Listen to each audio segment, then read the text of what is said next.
Hi, I'm George Page, and this is Angie, a refugee from an animal shelter and the youngest of my 3 dogs. She's just over a year old. I'm convinced she's the smartest, sweetest dog in the world, except, of course, for my other 2 dogs. Angie doesn't have a real job, but I know she's capable of so much more than I've had time to teach her. Dogs can do amazing things. Some accomplish incredible feats every day of their lives, helping the handicapped, comforting the sick, rescuing people from danger. There seems to be no limit to their abilities or to how much they have to offer us. After meeting the extraordinary canines in this nature program, you will never look at dogs the same way again.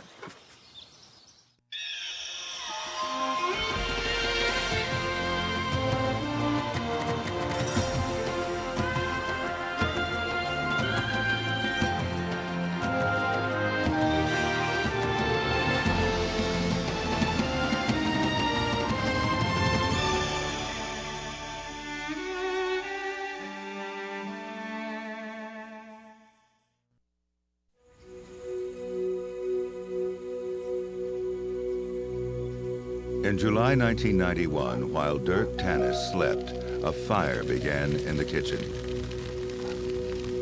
Spuds, his 5-year-old Dalmatian, pulled Dirk gently on his hand until he awakened. When Dirk was out of danger, Spuds raced back to rescue the family kitten, carrying her outside to safety.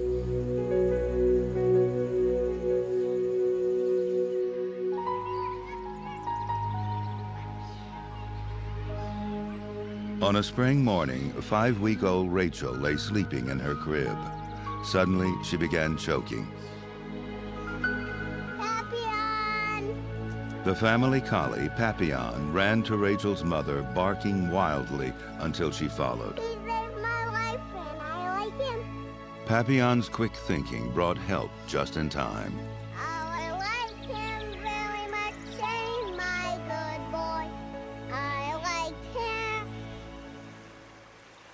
On a cool September afternoon, Dale Windsor went fishing with his dog, Pooter, in the mountains of Colorado. He lost his footing, fell into the river, and lay unconscious.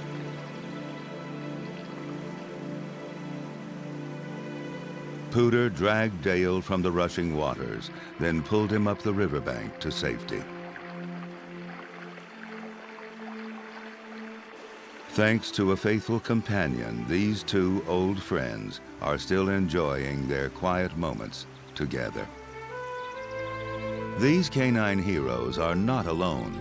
Others are at work every day. In a small town outside of Seattle, a German shepherd named Tawny joined the family of a teenage boy with cerebral palsy. From that moment on, his life has never been the same. Good girl. Dogs do incredible things for us in ways beyond measure. They offer unconditional love, dedication, loyalty, companionship, and service.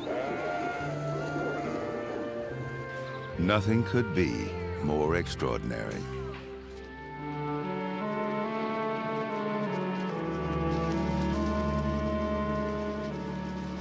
This is the story of some incredible canines. It's a story that begins deep in the past. Thousands of years ago, our ancestors developed a relationship with a creature of the wild. It is no surprise that people and wolves would be drawn together, for we shared so much in common.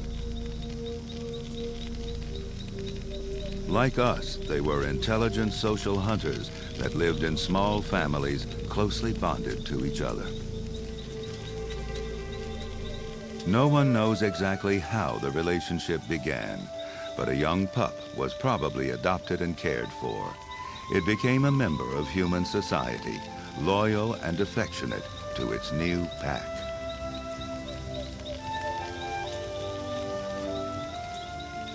the wild wolf was tamed, and over time, it became our best friend. There's a bit of the wolf in these dogs. They're aggressive, and that's just exactly what the wolf would do. They're stalking the sheep, wanting to bite them. We put commands on them and takes the bite away from them. We don't want them to bite the sheep, you see. We want these dogs to have feeling for the sheep. Dogs may not live in packs like their ancestors, but they most definitely have a pack leader. How are you today? Good boy. Good morning. How are you today? Raymond McPherson has been working with Border Collies for more than 50 years. Here in the north of England, he works his farm with the help of 8 dogs. Well, this is a sort of an extension from the wild. We have domesticated these animals, but yet they want to have a leader, and I think they regard me as a leader. All his dogs have the instinct to herd, but each one has a distinct style. Chip is the best. He's so dedicated, so responsive to commands. He regards me as the boss, and I don't regard myself as a boss. We regard each other, that's the way I see it anyway, as a working partnership. He's not only a working partner, he's a friend.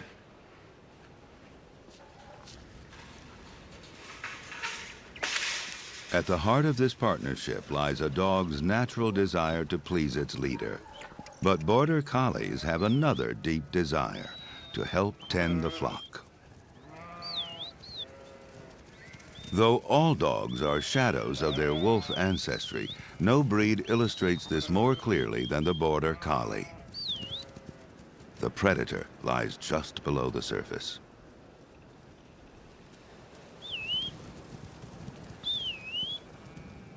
But what makes Border Collie so extraordinary is the powerful combination of instinct and intelligence. Border Collie's the finest brain of any animal in the world. His capacity to take commands and to be trained is beyond all imagination. When I want my dogs to go left, I say, way to me, lie down. I want my dogs to go right, I say, come by, lie down. Way to me, lie down. Come by, lie down.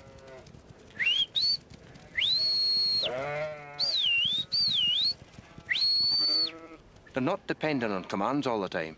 A lot of people think they're just robots and they need commands all the time. It's not the case at all. These dogs can do a lot on their own. Working together as a team, the dogs coordinate their movements in perfect harmony, like a pack circling their prey. Herding is in their blood, and there's nothing they'd rather do. My dogs are very happy when they're working. If you watch the expressions on their faces, they tell the tale how happy they are when they're on the sheep and working the sheep. If you want to be cruel to them, don't give them any work, and that will break their heart.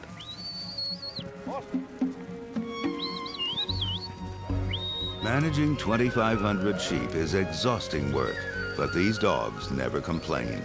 Border Collies can work a 16-hour day.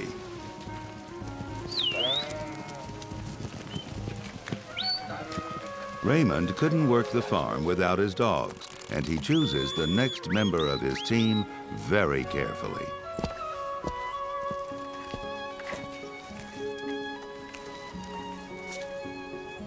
The pups are born and bred to herd, but each one has a distinct personality. That's a wee puppy. What a love. I like a one with a cheeky sort of nature, a bit of the devil in them. That's the best one in the long term. There's one stalking on the other one, funnily enough. That white-headed one stalking on these other ones, so that's a start. So I could guarantee that one will work.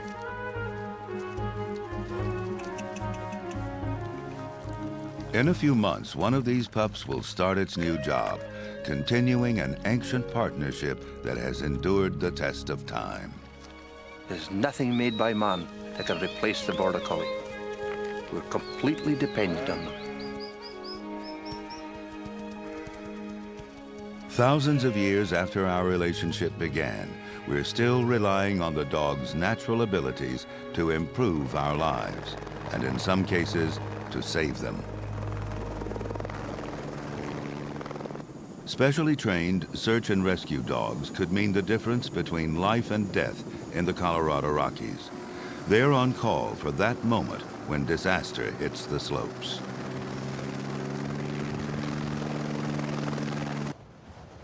After days of fresh snowfall, these mountains are like a time bomb, just waiting to explode. An avalanche starts in a flash. There's no time to escape. Anyone caught in its path has little chance of survival. Don't spend any time looking at this guy's face. Bring him straight in. In this home video, rescuers and their dogs have just found a skier trapped by an avalanche. Let's go! Here we are. Stethoscope in that bag. Buried alive, a person can only survive about 30 minutes.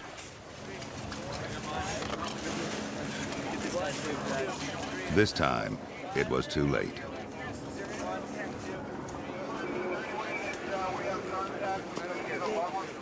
If they're to have a chance of saving an avalanche victim, the canine rescue teams must practice constantly. Come on, buddy. Get him out. Get him out. In this rescue drill, a member of the ski patrol is in a snow cave 6 feet beneath the surface.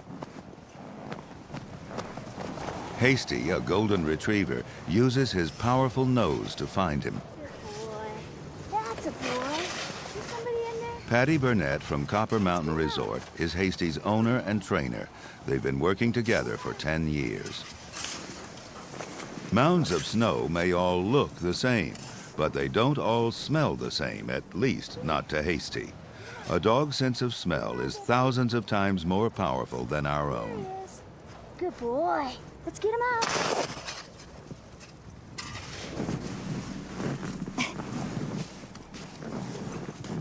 What I'm trying to do with him is, because this is deeper, I want him to narrow it down to a more exact location.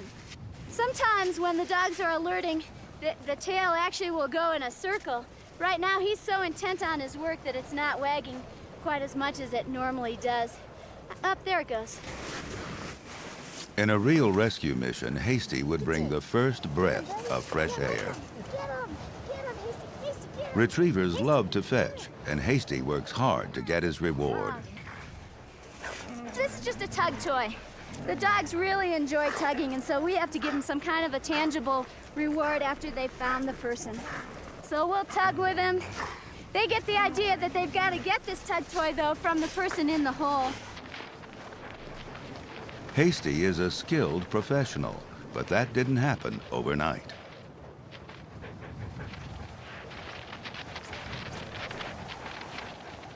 Like these puppies, he began training when he was only a few months old, with a simple game of hide and seek.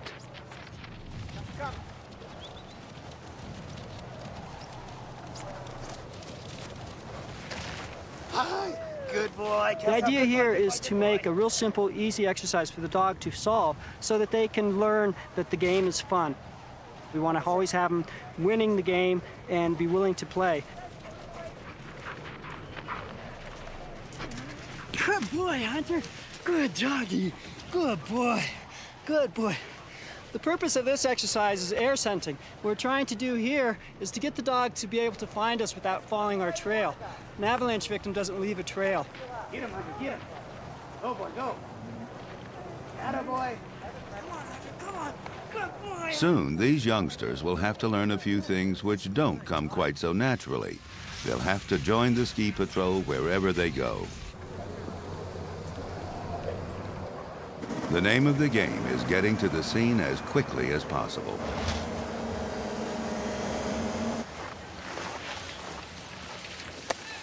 The dogs have built up quite a reputation at Copper Mountain. It's really funny, if we're running down the hill and they're coming on the chairlift overhead, they'll yell down, "Hey, there's Hasty," or "There's Skatey or Sandy." These dogs love their work. These dogs may be having fun, but their efforts could be an avalanche victim's only hope. No one on this team will give up that hope. Good boy. We got an alert here. These practice drills keep them ready for the real thing. 1, 2, 3. Okay, we're gonna wrap you up. We're gonna get you out of here into a place warm, okay? Go ahead and head right down the road with them. By adding helicopters to their teams, rescuers have a fighting chance to get the dogs to the victim on time. Search and rescue dogs are at work all across the country, finding the victims of avalanches, earthquakes, or a child lost in the woods. Nothing can replace their skills and dedication.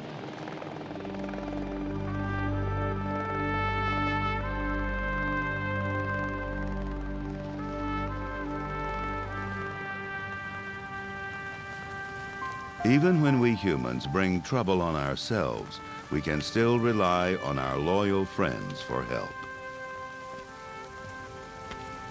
If I hadn't been a dog handler and Cracker hadn't been there, I wouldn't be here today. I'd be somewhere on the east wall of the Vietnam Veterans Memorial with a lot of other people up there. And if it hadn't been for my dog, I wouldn't have made it. Bob Himrod fought in the Vietnam War. At the age of 18, he joined a special branch of the military, the Scout Dog Platoon, and from that moment on, he worked side by side with his new partner, a young German Shepherd. Her name was Cracker. Cracker was just one of thousands of other dogs who joined Soldiers in Combat. Dogs have been helping us fight our wars nearly as long as we've been having them.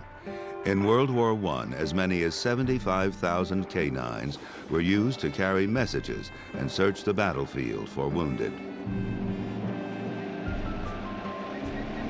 By World War II, it was clear that dogs were a great asset to the military, but trained dogs were in short supply. The U.S. Army needed dogs quickly and asked the public for help. More than 40,000 pets were donated to the war effort. The dog of choice was the German Shepherd because of its stamina, intelligence, and strong temperament. Like all soldiers, they first had to go through rigorous training. Whatever the breed, war dogs needed to be in top condition and ready for anything. The military found uses for every facet of the dog's natural instincts.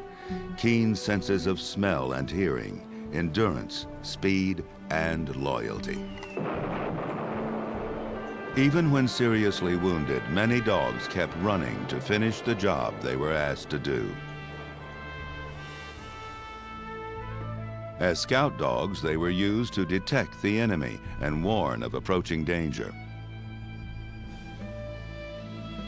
Canines in combat, loyal and intelligent members of the armed forces. As weaponry advanced, one might expect that dogs would become obsolete.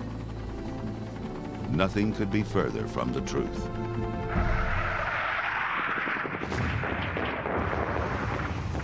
Vietnam was a guerrilla war of stealth and ambush. Scout dogs were needed more than ever. There was still one thing they could do better than any military invention: detect a hidden enemy. To the Army, dogs were tactical necessities. To the soldiers, they were faithful companions. A strong bond quickly developed between dog and handler, a bond that grew stronger every day.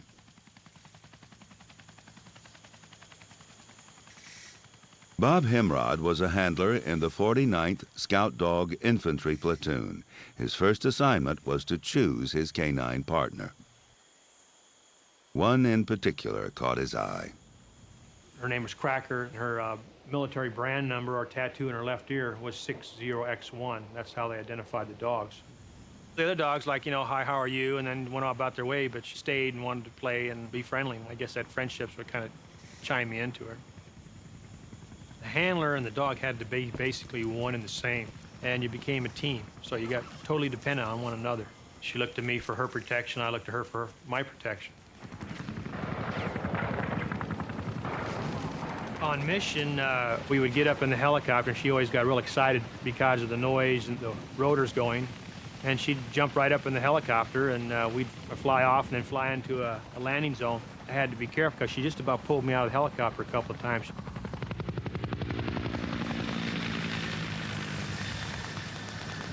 When you get in a firefight and you're just horrific, umpteen dozen people are trying to kill you, and you don't know what kind of trap they've set for you.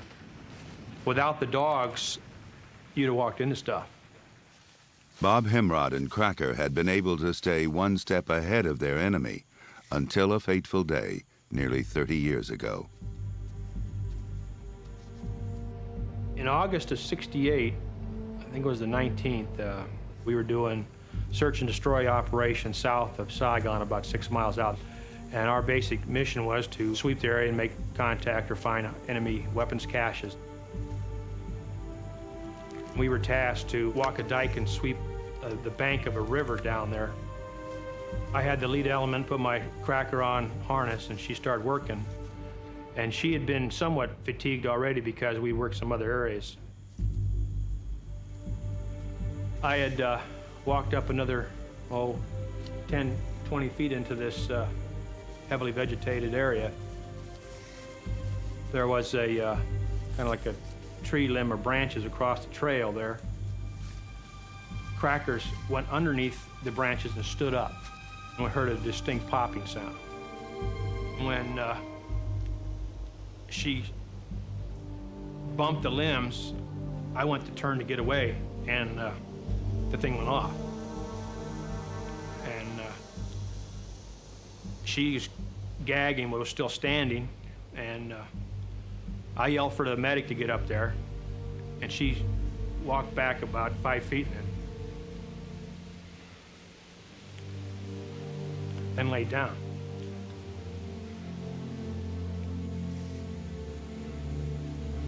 The vet said I could put her out right now or let her suffer and die here. So I said, well, give her the needle, and he put the needle in her, and she went real quick. Just before she went, she kind of looked up and looked me in the eye, and I'm not sure whether it was a betrayal or a goodbye. But in any case, she died. This is some I've kept all these years. That's her branded name, Cracker, 60X1. I put on there about 28 years ago. And this is the leash I had on the end of my hand. And as you can see, there's numerous shrapnel wounds. This metal buckle's bent over. This was 6 feet away from the explosion plus the dog. If she hadn't been there and caught all this fragmentation, I don't think I'd be here today.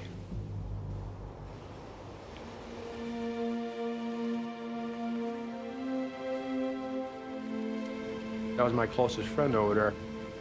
It's not very many people that save your life and die on you all on the same day, and that's just what happened here.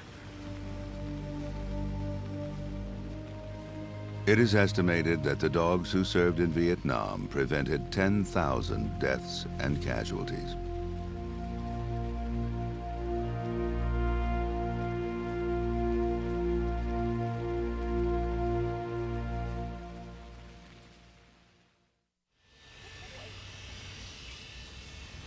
From the moment our relationship began, we've been finding new roles for dogs in our lives. Canine Companions for Independence, located in California, trains service dogs to help the disabled. Before this puppy is accepted into school, he has to take an entrance exam, a temperament test, to evaluate his personality. A service dog should enjoy being with people and accept their leadership. And he must remain calm under almost any circumstance.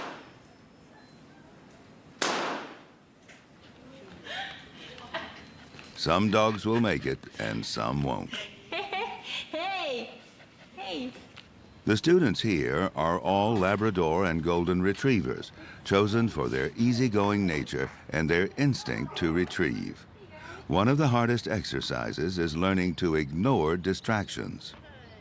For a retriever, nothing is harder to resist than a bouncing tennis ball. Wonder, down, down. These lessons teach them to focus on their work.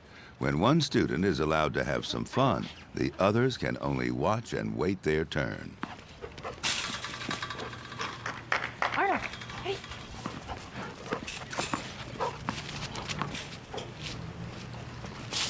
Don't. They must learn that there is a time for work and a time for play. Don't. Down. That's good. Release, release. That's it, release. That's it, release. That was release. After months of training, they can resist almost any temptation. Leave it. Good boy. Students can only eat when they have been given permission. Okay, Arnold. Arnold, get it. Good. Soon, these dogs will be helping the disabled with everyday tasks that most of us take for granted. Get it. That's it. Here. Give. Thank you. Good boy. Up. That's it. Switch. Yes. Good job. The need for graduates is so great that there is a long waiting list. Great. Fully. Up. Light. That's it. Get it. But fortunately, this is not the only school for service dogs. Other canines are learning the same skills, but in a very unusual setting. In Washington State, at a correction center for women, dogs live in prison. Their trainers are inmates, all of them convicted felons. Foot. Oh, good boy. That's very good. The Prison Pet Partnership Program, directed by Gene Hample, gives both inmates and dogs a second chance. Very good boy, touching that. Yeah, you right. The women learn job skills, and the dogs are saved from almost certain death.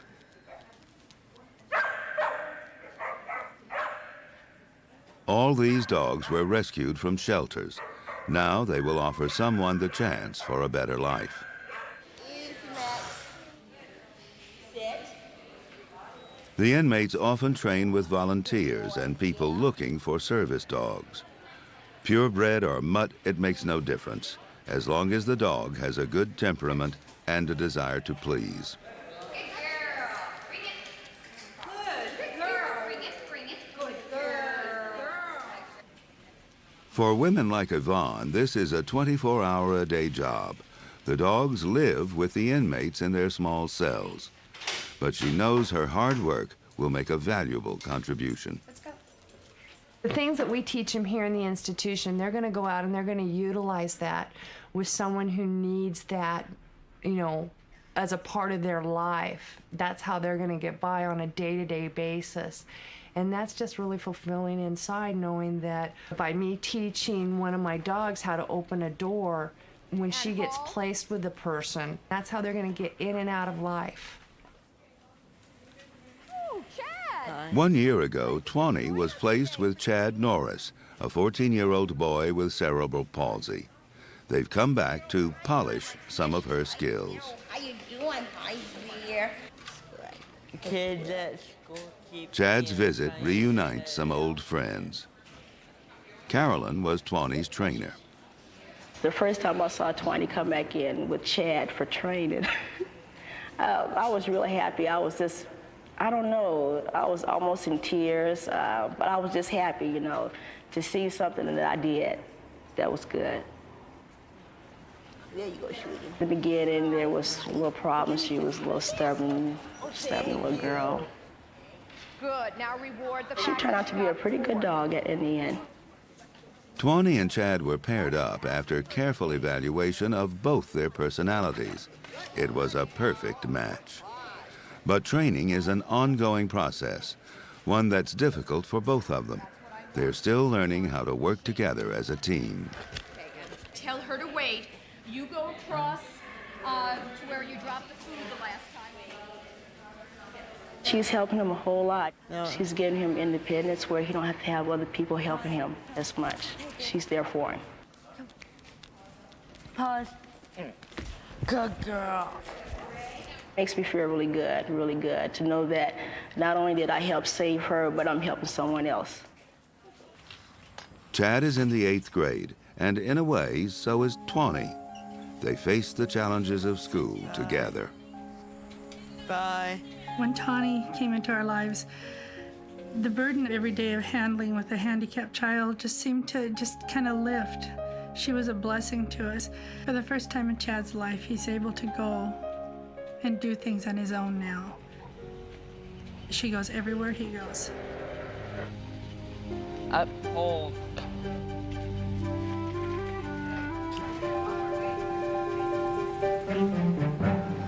One day it's sunny, one day it's not. It seemed like when Tawny came into the picture, he blossomed. His whole life was changed. He had something that meant something to himself.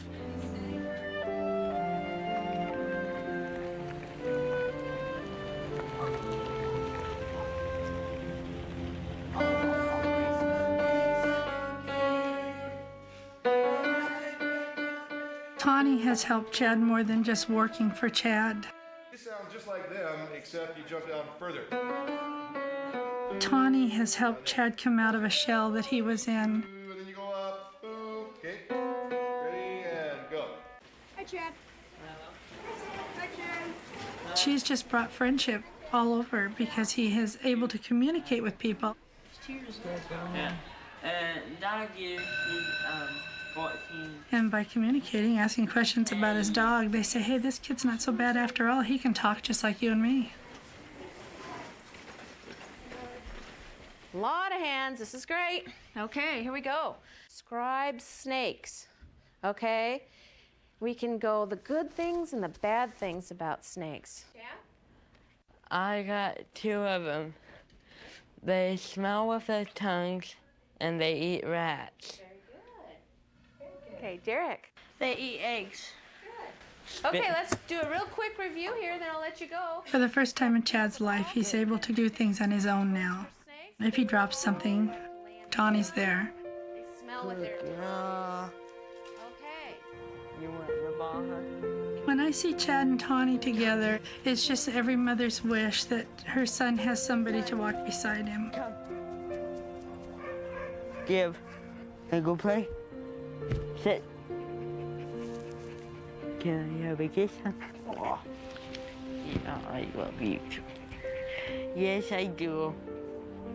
When I play, huh? Dogs like Tawny, trained to help those outside the prison gates, have also transformed the lives of those on the inside. Take it. Come on, get that. Watching the progress of their trainees gives the inmates a sense of responsibility, accomplishment, and self-esteem. Boy, bring here. Come on, bring it to the mom. Come on, bring it. Yay!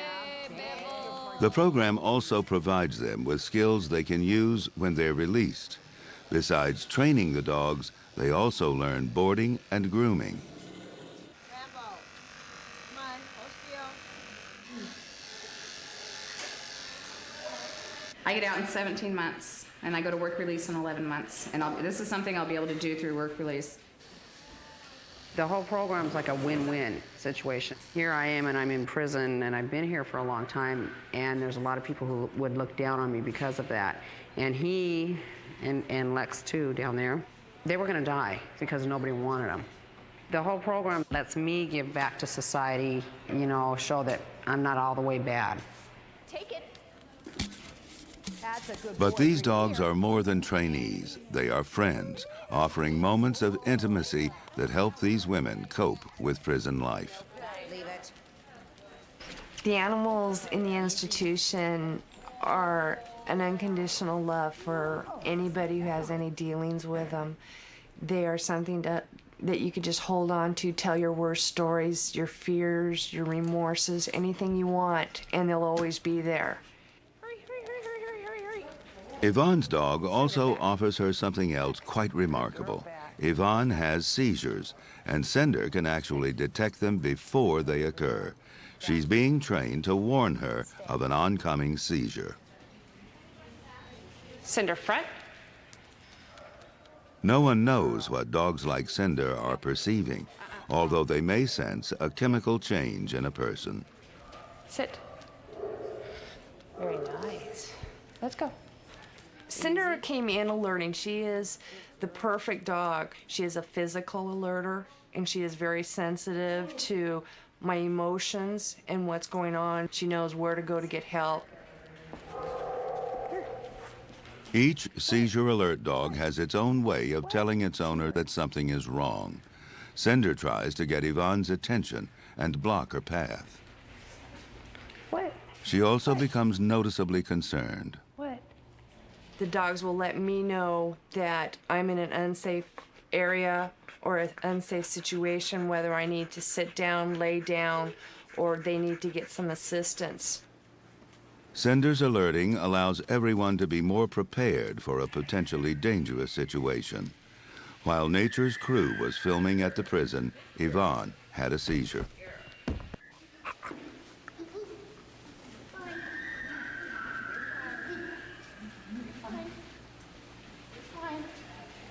Crutchfield, get this blanket under her head. Put it under her head. The trainers use this opportunity to teach Cinder what to do until Yvonne is safe. Atta girl, you're doing fine, baby. Though she wants to lick her face, Cinder has to learn to stay calm and wait by Yvonne's side. The seizure dogs, they alert naturally, and so what we do is we try to teach them appropriate behavior, you know, so they're not in the way and they're not all over. Good job, Yvonne. It's over. People with alert dogs never have to go through a seizure alone. After the seizure, when I have my dog, it's like, you know, I cuddle up to her. It's just like a big teddy bear, something that's really comfortable and something that I know, so I can just go ahead and I can sleep, or I can totally come out of it, and I know that she's there and she's watching. Only some dogs seem to possess this remarkable sixth sense, and there are many people who could use their skills. Cinder will be placed with someone who needs an alert dog in only a few months. Yvonne will then begin training a new dog. It's over now. Even though they know how much their dogs will be helping someone, saying goodbye is never easy for any of the inmates. When you hand them over that first time and they're getting ready to walk out the door, that's really hard. We usually go back to the room and cry. But, you know, and that's why a lot of times Jean will have another dog for us right away. We'll usually have another dog in the kennel waiting for us for when that dog leaves, if it's going to be a hard one. For me, it's really hard to let my dogs go.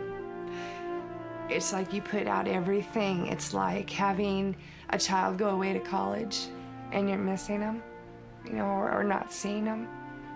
A lot of women in here have children that they don't get to see, you know, and this is our children that we don't get to see anymore. You know, we've raised them, we've taught them everything that we know how to do, or the best that we could do.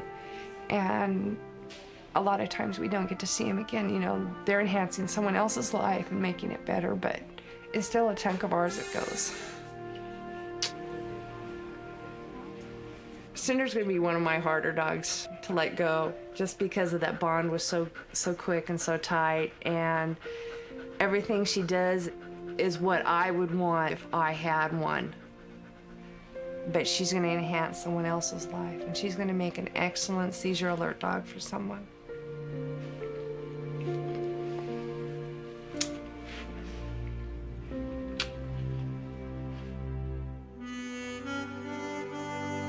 Perhaps all dogs have some special potential. You just have to know where to look.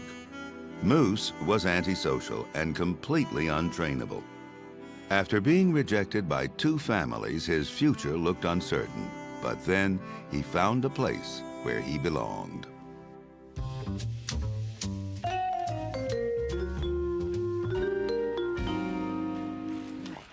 Eddie!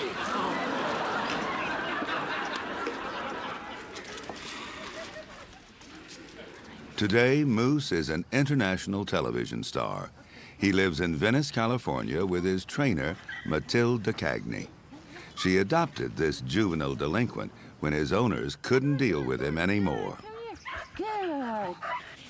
Good. You want to play? You want to play? You want to play? Go get it. Come on, boys. He was really independent, a big attitude, arrogant. He was so independent, I will pat him and he will always get away from me. And nothing really to be nasty or anything. It was just like, you know, I don't really care for you or anyone, as a matter of fact. Come here, buddy. Good. I started to, you know, play with his body and massaging him, and he kind of like went, wow, this is not too bad. But a dog as smart as Moose needed more than a massage. He needed a challenge. Moose loves working. It just turned out to be really a good thing for him. He was bored and needed a purpose in life, a job. Sit up. Good. Stay. Good. Beg. Dogs are intelligent, but we don't realize just how deep that goes. Like us, they get frustrated when they aren't using their minds. Before his role on Frasier, Moose filled his time with mischief, but now he gets to accomplish something every day.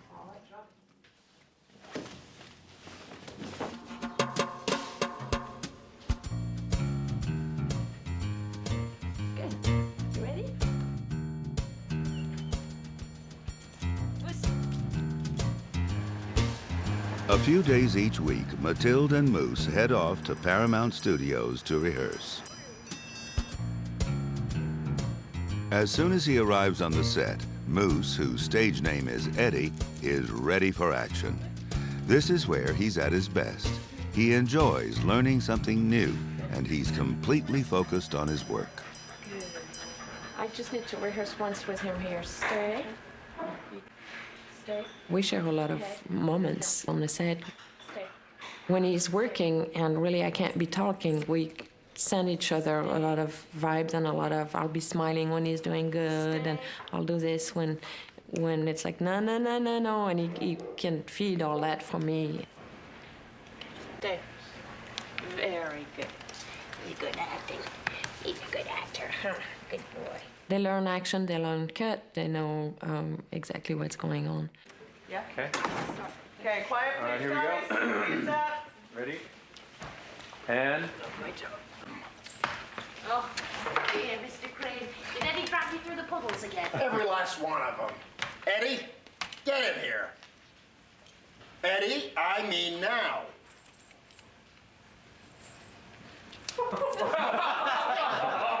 What am I gonna do with you? My shoes are soaked.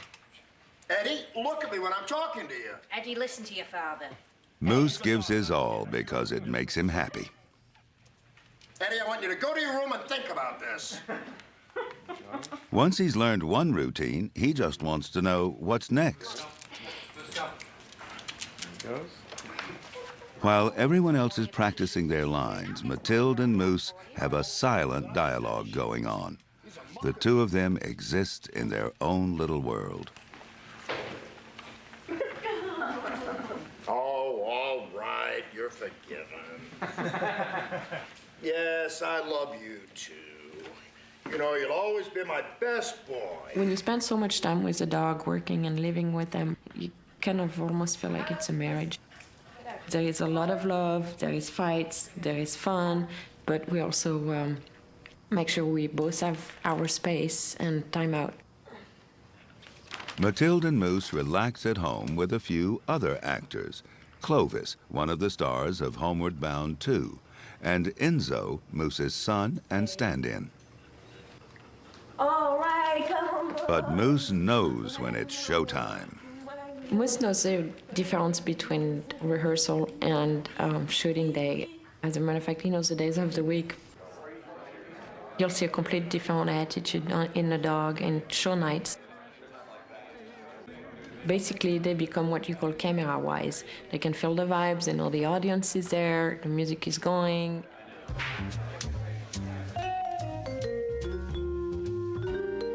Eddie, get in here.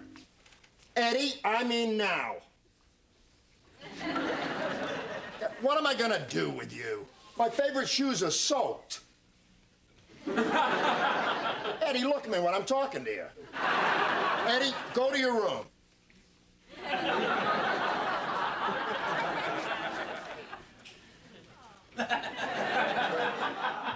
Moose may be a star, but the best thing that ever happened to him is that someone noticed his enormous potential and gave him the chance to blossom.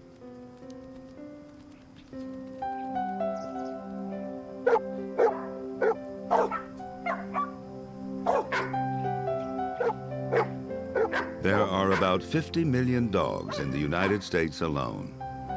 What if they were all given the same opportunity?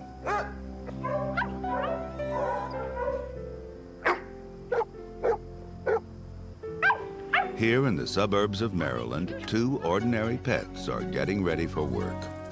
Come on, guys, here.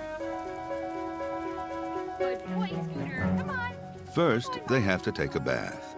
Few dogs are so eager to get soaked, but these 2 know that bath time means they'll soon be on their way. Molly and Scooter work as therapy dogs, visiting people in hospitals. Before each visit, they have to get squeaky clean. That's a good boy. Yes. Oh, yes, thank you so much. Sue Patrick volunteers with her dogs because she knows how much they can help patients.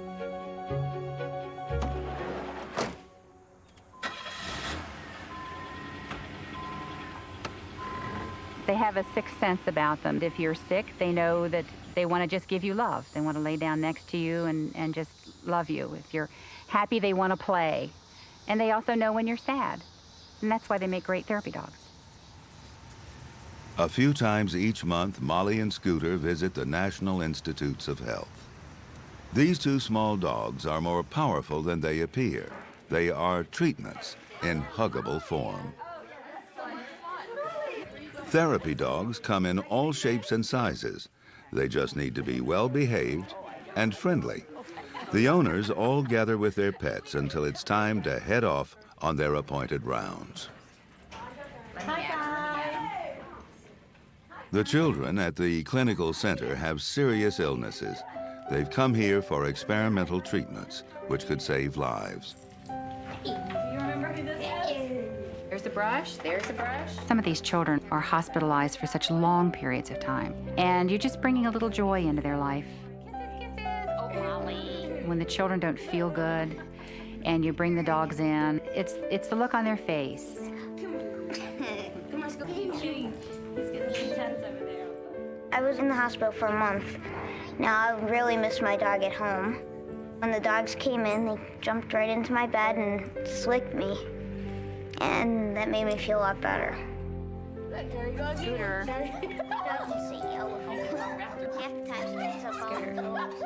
him to go, say, come on, Scooter. All right, Scooter, heel. Good boy. While they're administering the chemotherapy, it makes them sick and it hurts. And of course, that's upsetting to the children. So the dogs act as a distraction. When he's doing a good job, say, good boy, Scooter. Good boy, Scooter. You're doing such a good job walking him. Good boy. Can you tell Scooter to heel? Heel. Good. The patients here get unconditional love out of participation in our pet therapy program. One of the things that I've noticed with my patients is that they perk up when the dogs come into the room. Quite often, it's the only time that they have any kind of contact in bed with another living thing as opposed to lines and tubes.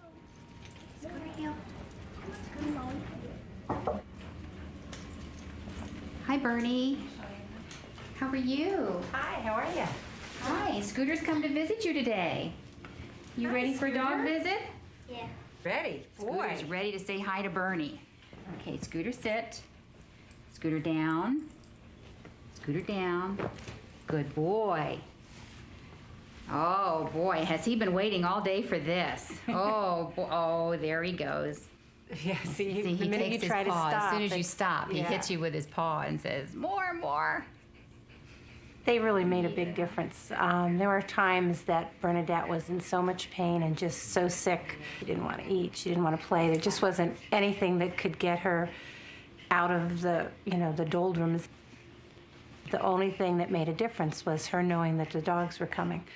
When everybody else from the clinic goes home and you're left here with this little girl who's in a lot of pain and just won't respond to anything, when a dog comes in and jumps up on the bed and gets her to smile and just open up and be herself again, it really makes a difference. Brian. Hi, Brian. Unconditional love, acceptance, moments of joy and laughter. No one word can summarize all that Molly and Scooter offer these children, but it's something only a dog can give.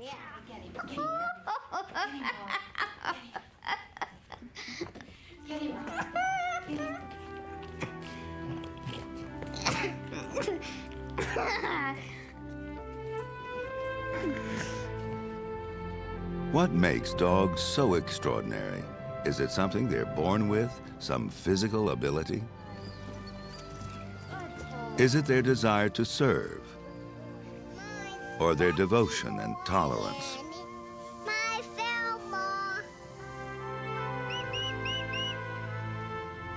Is it their intelligence or their endless desire to please?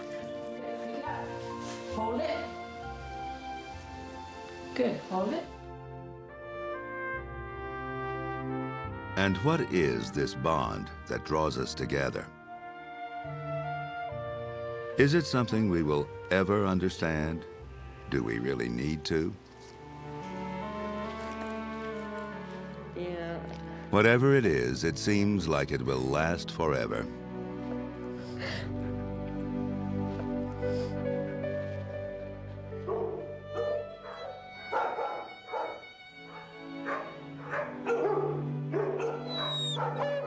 Every dog has something incredible to offer, yet so many are never given the chance.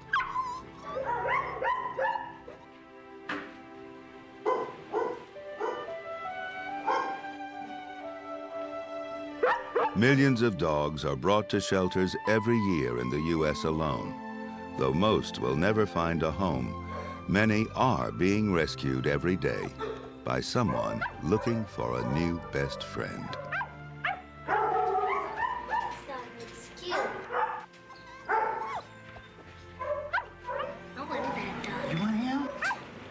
What gift will this puppy bring its new owner? Want to hold him? Only time will tell, but there's no doubt it will be something extraordinary.